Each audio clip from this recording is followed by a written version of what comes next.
Hello, আসসালামু আলাইকুম। সবাই কেমন আছেন?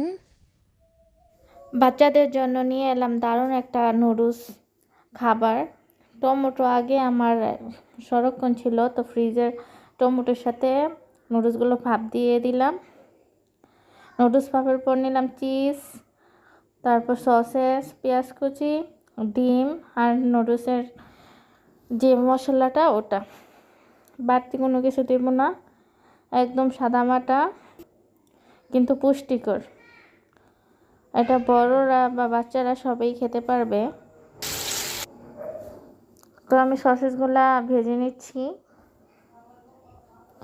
দেখুন আমার ভাজা শেষ, খুব সুন্দর করে হলুদ হলুদ ফুলো ফুলো দিয়ে রেখেছে।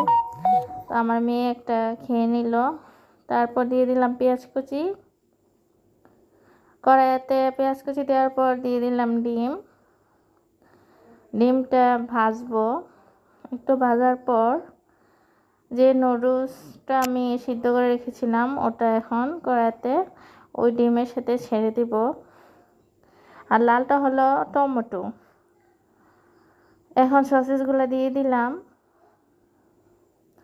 দেওয়ার পরে এখানে চিজটা দিয়ে দিব, যেটা অত্যন্ত পুষ্টিকর ও সুস্বাদু বাচ্চাদের জন্য। ওটা আমি আমার বাচ্চাদের জন্য বানাই।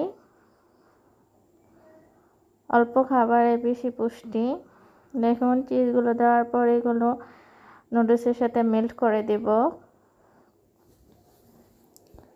মাখিয়ে নিলে যে বাচ্চারা খেতে চায় না ওরা ভাবে, একটু লবণ দিয়ে দিলাম।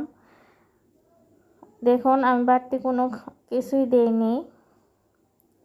এটি একটি স্বাস্থ্যকর খাবার যেটা সবাই খেতে পারবে।